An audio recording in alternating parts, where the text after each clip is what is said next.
With the 22nd pick in the 2026 NBA draft, the Philadelphia 76ers select Labaron Philon, the point guard out of Alabama. Locked on NBA Draft Night is brought to you by Indeed. Go to Indeed.com/podcast and get a $75 sponsored job credit. Need to hire? This is a job for Indeed sponsored jobs. Terms and conditions apply. I'm Wes Goldberg, joined now by Keith Pompey from Locked On 76ers. Keith, what stands out to you about this pick?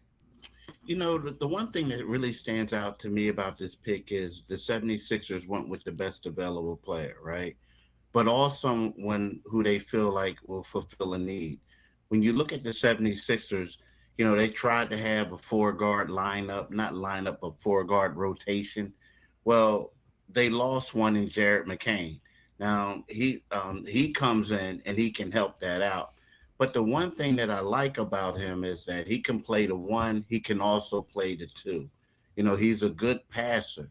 He can, and also the way his style of play is, he fits in nicely on the floor with Tyrese Maxey, which will enable Maxey to get off the ball. And then also he'll have some protection on the defensive end when he's playing alongside VJ Edgecombe. So I really like it from that standpoint. Was this a need for the Sixers going into the draft or maybe just the offseason in general to add another ball handler to that backcourt?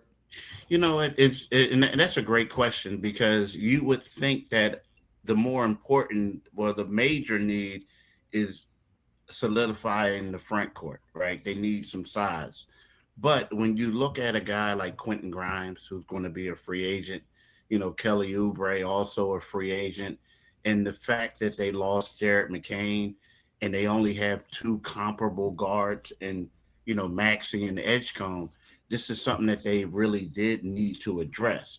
And I felt like because they had so many holes, so to speak, the best way to do it would be the best player available. And the fact that he had a grade as high as a lottery pick or could slide all the way down to the 20s, I felt like, in their opinion, they felt like this was the best guy to get, and we can dress everything, possibly if we get a second round pick or in free agency.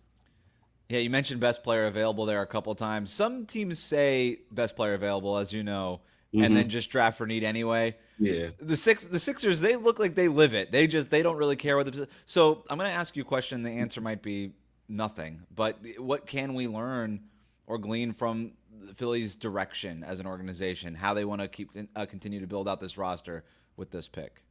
You know what? For this one, it's telling, well, first of all, the 76ers, we're learning that they're not afraid of small guards, right? That's Mm. the one thing. Everybody's saying get away from them. They know what Jalen Brunson did. But everybody's saying, everyone's not Jalen Brunson, but the Sixers keep going after small guards. But what it's telling me is right now that the 76ers are kind of like moving forward. And what I mean by that is they're trying to build the roster around Tyrese Maxey and VJ Edgecombe. And they know that in order to keep these guys from playing a plethora of minutes, in order to build the depth in the backcourt, you need to get somebody else. So to me, it just seems like that's what they're doing. They're getting a guy out there who they feel like can blend in nicely with those two guys. Keith Pompey, nobody covers the 76ers better. For more on the Philadelphia 76ers, check out Locked on 76ers wherever you get your podcasts.